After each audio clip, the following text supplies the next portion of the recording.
Close Enough, an animated show that depicts the life of Josh Singleton and his wife Emily Ramirez. Oh, and their kid, and the roommates. Now this show is written by the same people who wrote Regular Show. But does it compare? But for those of you that are asking, what's Regular Show? Well, I'm gonna tell ya. But if you don't want to hear this, skip to this part in the video. Regular Show is a great animated cartoon, up there with the greats such as Amazing World of Gumball and Adventure Time, and many more. However, it did end, as all good things do. The two main protagonists, Mordecai and Rigby, they work in a park. Now, why am I here explaining it? Go watch an episode. After this video, don't leave me. So, the question at hand, is Close Enough better than Regular Show? But for those of you that don't know what Close Enough is, let me explain. But if you want to know what Close Enough is, make sure to skip to this point in the video. Close Enough shows the life of a couple who has to deal with aspects of their life, such as parenting, friendship, and some ridiculous ones like getting trapped in a funhouse. I meant haunted house. Well, what's some of the similarities? Close Enough has a dynamic duo which gets themselves into a lot of situations, and so does Regular Show with these two. Bridget and Alex are a secondary duo which acts like High Five Ghost and Muscle Man. I know someone who can help. If you say your mom, you're fired.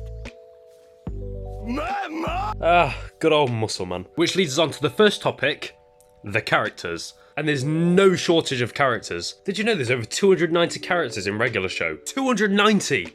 But with characters, the only way to start is with Mordecai and Rigby. Now these two characters are great for a few reasons. Reason one, they care. And that's why animated shows work. Gumball and Darwin, Dipper and Mabel, Jake and Finn. Even after a confrontation, by the end of the episode, it still shows they care. My favourite example of this is the Excellent Challenge. After attempting a food eating challenge, Rigby ends up in a coma due to the fact that he's allergic to eggs. Rigby asks Mordecai if he can win the hat for him that you're given if you complete the Excellent Challenge. And despite being annoyed at the fact that Rigby is now in a coma, he still pulls through, does the challenge, and wins the hat, which is coincidentally the cure for the coma. It's episodes like these that bring you closer to the show. Now, Close Enough follows the same formula as Regular Show.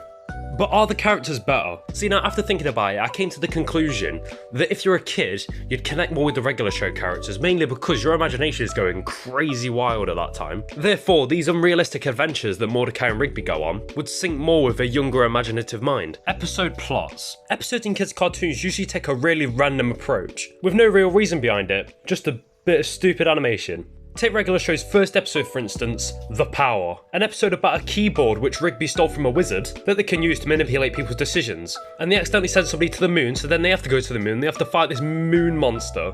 Compared to the first episode of Close Enough, quality pleasures.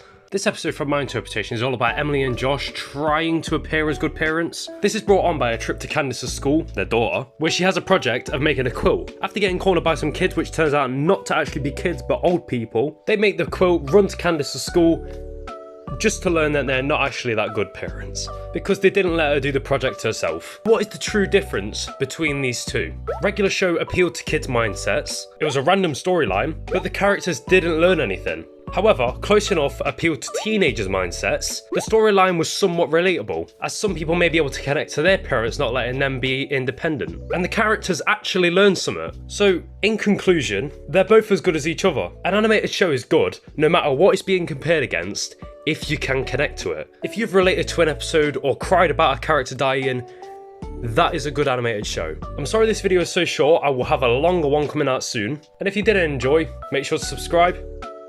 And I'll see you in the next one.